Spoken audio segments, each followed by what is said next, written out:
Hello mga ka-Lushroom! For today, may another video na naman tayo na maaaring makakuha kayo ng panibagong technique sa paglalashes. Pero bago ang lahat, kung ikaw ay interesado sa video ito at hindi ka pa napag-follow, follow ka na muna. So ayun na nga, sa part nga nito, si client nga pala ay first timer ditong magpapagawa sa lash room. Meron nga siyang old extension na kailangan na muna nating i-remove. Galing nga sa ibang artist. Gagamit lang ako dito ng eyelash remover. Halos isang buwan ko na nga din siyang ginagamit itong eyelash remover na to. At nakailang bili na rin ako ng product na to. Kasi ba naman mga ka-lash room, eto walang halong eme-eme, walang halong chemical. Nagsasabi akong totoo, ang ganda ng product na to. Dahil hindi mo nga akalain sa murang halaga, 20 pesos only, diba? Meron ka ng pangpalakasang at quality na eyelash remover. Hindi rin siya masakit sa mata at hindi rin siya mahapdi sa mata. At talagang madudurog nga niya yung mga adhesive glue. Kahit na overglue yan,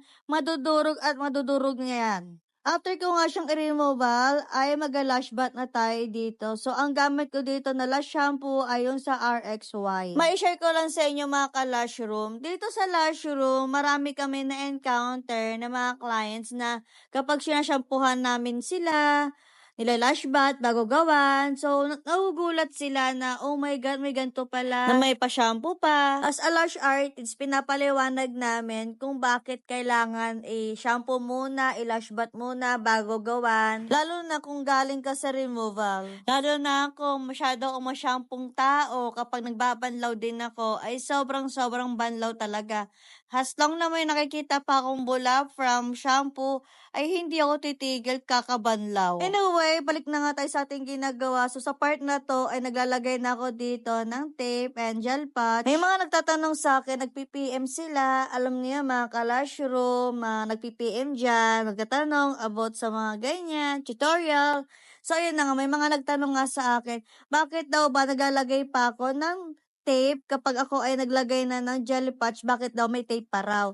So, yun nga, naglalagay ako ng tape para ma-secure ko talaga na hindi lalabas yung mga bottom lashes. Kasi once na lumabas yan and gumagawa ka na hindi mo napansin dumikit, ang ending niyan ay masakit sa clients yan. I-make sure talaga natin na hindi lalabas yung bottom lashes. Eto na nga, alam kong bago to sa paningin ninyo. Gagamit tayo dito ng Perfect Primer from Jeline. Nakakatuwa din kasi ang ganda ng packaging niya. Para siya lagayan ng serum, diba? At ilang araw ko na rin siyang ginagamit. Kapag pala ako naglalagay ng primer, ay dun lang ako mismo naglalagay, nagpapahid, dun sa mismong natural lashes lang. At yung ginagamit ko dito na pang brush is yung micro brush. After ko lagyan ng primer, i-curing ko muna siya ng 1 to 2 minutes para tuyong-tuyo talaga. Alam niyo ba mga ka-lash room na mahalagang gumamit tayo ng eyelash primer, lalo na kung galing ka sa removal. Ang primer ay nakatanggal siya ng extra oils and extra dirt. And sa part na to, ay magmamapping na tayo dito. So, ang gagawin natin kay client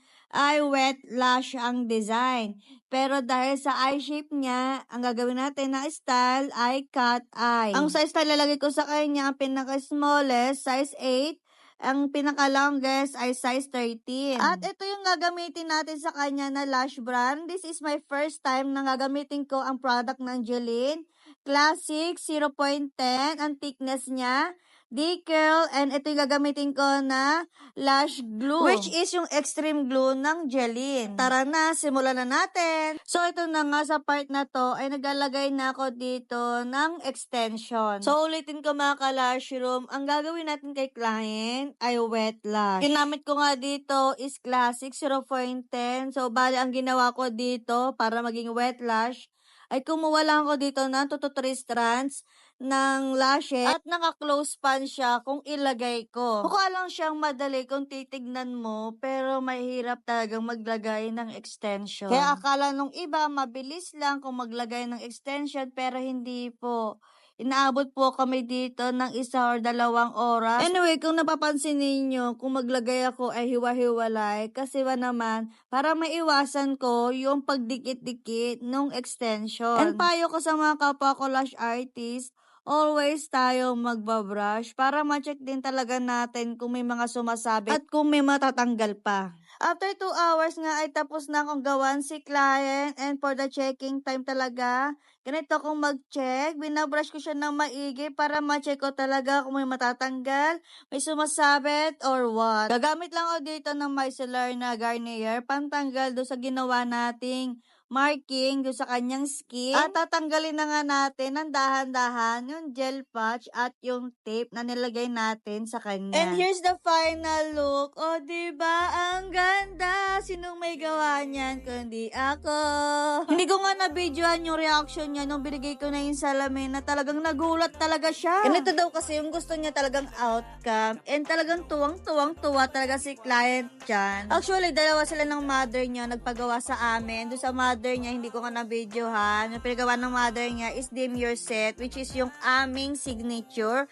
And nga si client niya ay Wet Lash na cat eye style. Sa mga gusto magpagawa ng ganitong set, alam nyo na, message lang po kayo sa aming FB page, ang aming Lash Room by Joanna Jill, and the second page is Joanna Jill's Lash Room. At dito nyo lang po kami matatagpuan sa Tayuman, Binangonan, Rizal. Tapat lang po kami ng barangay ng Tayuman. Along the highway, main road lang po kami, the second floor.